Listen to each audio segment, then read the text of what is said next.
I made a few videos like this where I purely speak my mind, purely for my benefit, just to get it out there, even though I should be talking to a therapist, but I deleted them because they were embarrassing. One before I entered year 9 of middle school when I realized after this was high school, then college, then being an adult, and one about my own fears facing college entrance exams because I was scared of my mind what would happen if I failed, didn't get accepted anywhere, and made a living at McDonald's. What you're watching right now is my cramped room where I live for the next 4 years until I graduate. And I'm sure in those 4 years I'll get used to this place. I'm sure even in the first few weeks I'll get used to this place. But right now I am not. My parents left me this noon. It's currently night, and after realizing I've had attachment issues, I'm, well, scared. Very scared of being alone. And maturing up since all I do is watch anime and play games. Now I'm forced to be completely alone. Even thinking about the hotel room we were in gives me like a minor PTSD because that's where I felt the most comfortable, under an umbrella of safety, with my parents taking care of me there, and the surroundings as well. Obviously, there's a TV and a comfy sofa, and God, I'm getting way too melancholy. While in my dorm, of course, I have to do everything myself, which I can handle, not complaining I have to do that. But it's just that now I have to take care of and be a lot more attentive of details of my life I didn't have to care about before because somebody else was doing it for me. Well, like laundry, finding food, chores. I can't ask them for help to solve my personal problems anymore. Also, this is what my room looks like at night, just the bathroom light on because it has ambient lighting instead of blindingly bright yellow lights. And I'm using this footage of me time-lapsed and with a voiceover to test my new clip-on mic. And because while I'm recording, the masjid right next to where I live, they're reading the Al-Quran through speakers, mishraz and such. And it's very loud. Anyways, back to being depressed. I'm being sent away, hundreds of kilometers from where I grew, everything I knew, and to not only live alone and taking care of everything myself, but also being burdened with an incredibly stressful tasks of being in college. I'll just state my number one fear, which is I'll become like a hikikomori. And if you don't know what that means, it's your classic NEET, paranoid, stuck in your room all day, playing games and watching anime all the time and doing nothing productive. There's quite a lot of factors that will lead me to this, and it's my timid personalities. I'm not outgoing, and I barely have a desire to go outside either.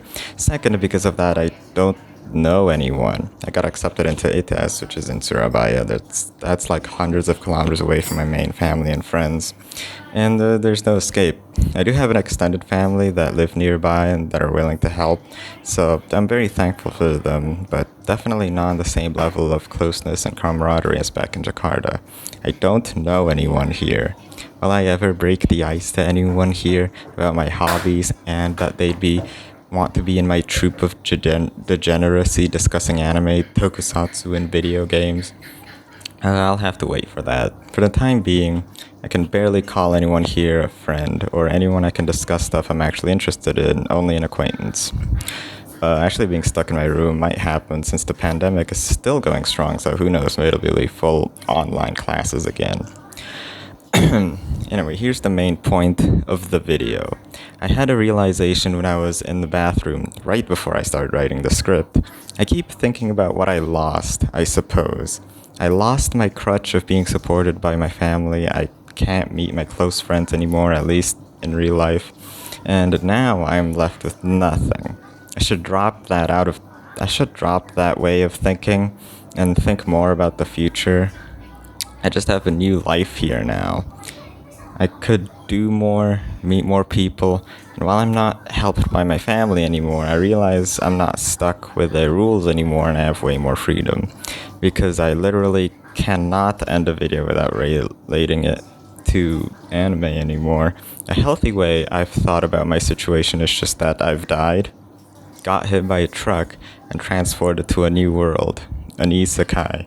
Thinking about it this way sort of makes me pretty hopeful, so I'm just gonna keep thinking I'm in an isekai. That's the twisted moral I got out of this. What did you expect? To sort of end on a good note, an example of being in Surabaya, which is like half modern, half rural, it's kind of the perfect city to be in, bustling with activity. I just wanted to say there's like a board game shop like 12 minutes away, which is great since I'm way into board games for my brother. And also, there's a huge mall. It's only 6 minutes away. And comparing to where I lived in becuase, the nearest mall is like 20 minutes away. They're kind of a rarity in like big urban cities, weirdly. Sadly, the problem is I don't really have any friends here to socialize at those places, especially the board game shop, which I really want to visit. So, okay, one more thing. The secondary point, I suppose. I'm writing this the day right before I go to uni tomorrow, and that's ironic, being the place of knowledge and education, because I just watched a Mr. Cynical or Recafag video, and he makes videos relating anime and media and then relating it to philosophy, which kind of makes me want to major in philosophy now, but it doesn't exist in Indonesia. Anyways, I watched his Prophecy of Psychonia video for no reason. I'm not a huge fan of his or ever heard of Psychonia. But this video was life-changing. It starts off a deep dive into this visual novel I don't really care about and all of its different characters. Then it shifts to a grand-scale concept about the evolution of humanity and knowledge, which I always love if it's actually sensical and not pretentious.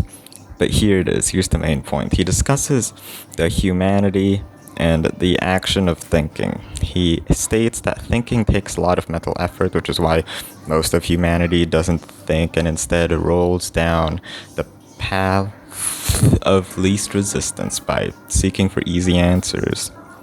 And well, I was thinking to myself, how much thinking did I do today? And concluded that all I did was just stay in my room and watch anime. That's it. For the time being, I feel like a leech. I'm just sleep, eat food, and do nothing productive.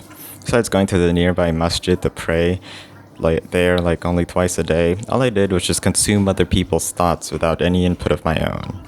I did write the script, and actually do write my thoughts on the shows I watch in a vault, but I haven't let anyone else see it, so it's not worth anything. Jeez, Rick, it ended on a bad note again, so I don't know, just never take the answer laid out in front of you. Question about it, think for yourself, I suppose. That was Psycholog number 1. I might make more whenever I'm depressed. Bye.